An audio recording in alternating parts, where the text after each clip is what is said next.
Obviously our very own Chilean Your Pedro own, Pascal, your own our Pedro. national treasure. Your national treasure, total national treasure. Lucy M., the eternal bachelorette. I'm gonna die alone. Or get a rich husband. You're the matchmaker. You must know a lot about love. I know about dating. I wanted to start by saying that I really, really love this film, and I feel like I could talk about it for hours. And like So I wrote happy. like 40 questions for this, and I was like, how do I choose? Okay, let's get this. We'll answer some of them. Come on, let's go. Yes. So I wanted to start by saying my question is that this film really made me reflect in on my own relationships, and Mm, I realized that I have absorbed materialistic ideas about mm, love that I hadn't yeah. noticed. So, Mm. what questions do you hope this movie leaves lingering in the audience's mind and heart? I think that exactly what you're talking about. Because I feel like, when I'm calling the film a materialist or something like that, I don't mean to say that there's one materialist in the film, right? It's like every single character, all of us are going to have to contend with material reality. And therefore, we have Mhm. to live like materialists at all times, in a way.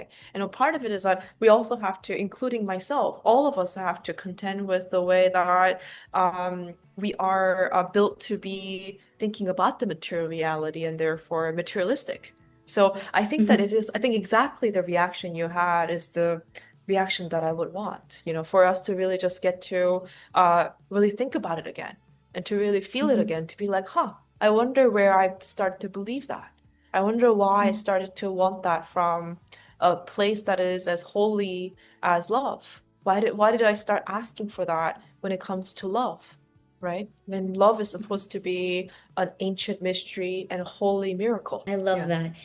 And something about your filmmaking style that I find so captivating that you've done in past lives and now in Materialists are those scenes that hold for a long time, where you stay Yeah. with your characters and they talk with the eyes. And I wanted to ask you, how do you know when to cut and when to Mm. leave a moment breathe? Well, I think that it also always has to be with like what is going on between the two of them, right? Or the three of them. So much of it is about like what is being exchanged between them without words, because that itself is language too. Like the looks are a Mhm. part of the language and symbol, right? So I think that so much of it is about like I'm not interested in silence that doesn't have a meaning. It always has to Mhm. be something that is being exchanged between two people. That's the only way that the silence can be still alive, right? Silence Yeah. can tell the story. So I think I would say that it is always going to be led by story, which scenes that we linger on and which scenes that we move from. Yeah, that makes perfect sense. Mhm. And like you said, it depends on the characters. And in this movie, you worked with an incredible cast. Yeah, Obviously, our very own Chilean your Pedro own, Pascal, your own our Pedro. national treasure. Your national treasure, total national treasure. Yes. Um, But also Dakota Johnson, Chris Evans, and these three are mm, incredible in this they're movie. so amazing. And yes, and I was wondering if there was maybe a moment when one of them brought something on a scene that surprised you, that you weren't expecting. It made you see your story in a different way. Well, I think that would happen with them always because they're thinking so deeply about their characters, and a part of it is that they really fell in love with their characters. So Mhm. much of our rehearsal and preparation would be about us talking through what each character is going through, and I would have a lot of answers about what the characters are going through because I made those characters.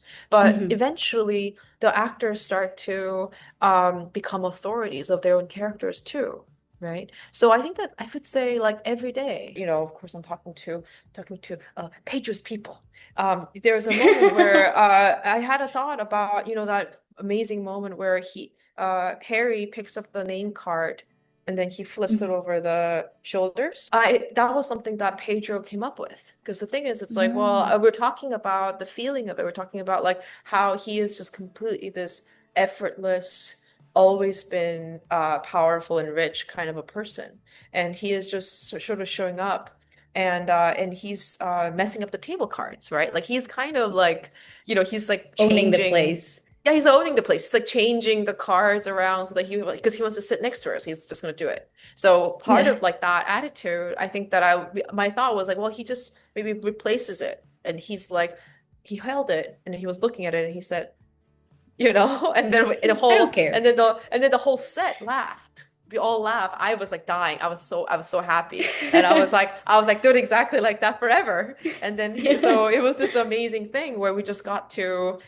see a bit of invention, which is now such a signature thing. That was such a deep part of Harry's character, right? It's such an amazing Mhm. way to sell Harry's character as a Mr. Perfect, right? That he's Yeah. like, No. it's so debonair. And I think that that is like, I think that to me is that would be a one amazing thing that I know is now a part of the movie forever that Pedro Yeah. just did on set. No, that's incredible. I love that Yeah. moment. It was like, Yeah, no, I know. the You're just like, best. oh, you swoon and you're like, and he was like, I was like, and he replaced it. And he's like, what should I do with this? He didn't even say it, but I think he was looking at it and he said, Now, I've seen a couple of interviews with you've talked about how romance films are never taken as seriously as other genres. yeah, And I agree so much. I was reading these interviews yeah, like, yes, that's exactly it. yeah, And I was wondering, as a filmmaker who centers on love and relationships, yeah. if love is such a universal force,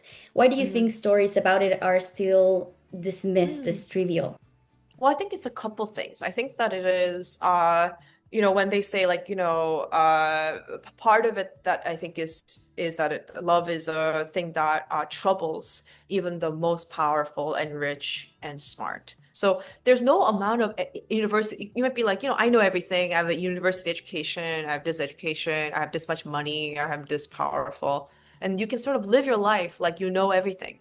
Like Mhm. you know better than everybody else. You're smarter and better than everybody else. When it comes to love, we know that no matter how much money or power or education you have, it doesn't make you better at it. Love is the one Mhm. place where it is so mysterious and it's so holy that you actually cannot buy it or get it with power or Yeah. try to even touch it with your intelligence. Part of love is that it makes you feel stupid, right? That's what's amazing about Yeah. love. Like part of love is that it makes you feel like a fool. That's what's amazing about it. So I think Mhm. that there is a bit of it where it's like the rich, the powerful, the educated, there is an interest in them in dismissing the one thing that they can't feel superior about Mhm. as a thing that is not worth being serious about. Even though Mhm. love is one of the most serious things that we do, and every serious Mhm. problem is actually dealing with lovelessness, right?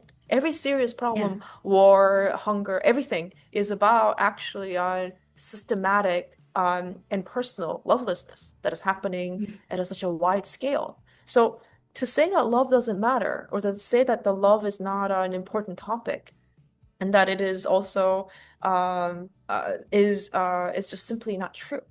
And I think that the other thing is, of course, the way that they miss romance is to say it's chick flicks, right? It's to say like, Yeah. oh, it's just something that the chicks, the Mm. chicks are concerned with, and they Like shouldn't a be girly concerned of serious thing. people. It's a girly thing, and a part of that is it's like, well, to say that, well, it's a chick flick and it's not serious. It's to say a couple things. It's to first of all say, well, chicks are not serious people. Right? That's Mm. is one way of saying that. And the other way of saying is that you're like, well, love should not be interesting to serious people. And then you're like, well, that's very sad because serious people also have to love. And actually, serious Yeah. people need to be concerned with love and relationship and dating because they have to do it also. And also, it's the one place where they need um, like as much help, right, as everybody else. Yeah. So I think Of that course. it is just a really sad thing that romance films are called chick flicks and then dismissed and considered Yeah, not serious. totally. Yeah. Yeah, I agree 100%. And Yeah. one last question is Yeah. that there's a specific thing that happens in the film that Mm. I was shocked by, but it was very necessary, I think. Hmm. That's when the Lucy's client has this situation happen to her. Hmm. So this movie touches on the very painful reality of sexual assault and the Hmm. constant dangers women face on dating. Yes. Hmm. So Why was it important for you to explore this violence? Well, it's very important because I think that the movie is about objectification and commodification of human beings. It's about ourselves and other people and us turning each other into things, to objects. And the result of all objectification and commodification, turning into objects and merchandise of another human being, is always going to end in dehumanization. And it's always going to have a violent end. We also see that Harry does something violent to his body too, right? You see Yeah. the way that this marketplace, these numbers, the way that of turning people into things is going to then result in something where it is going to ultimately be quite brutal.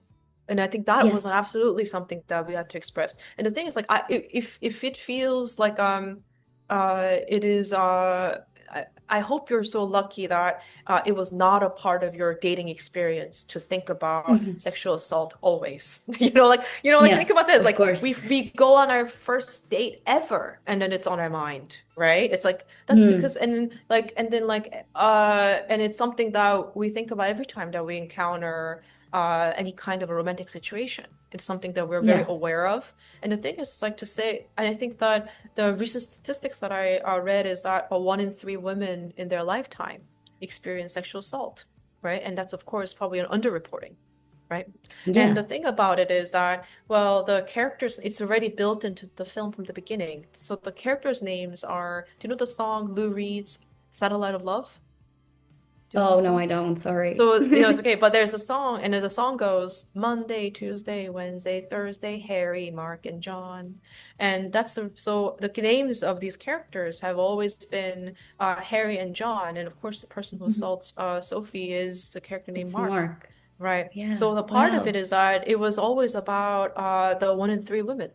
And I think that that to me was always um, the built into the story because to not speak about it felt really dishonest. If I am sitting here saying like I want to talk about modern dating and I want to talk about it seriously, right? I want to talk about it for Yeah. real. I want to be honest. It would have felt really dishonest if that was not a part of this movie, you know. Mhm. Yeah. No, and very necessary. Thank you so much. Thank you Well, so that's all the much. time we have. It was Thank so you. nice This meeting was so you. great. So nice to meet you. Thank you.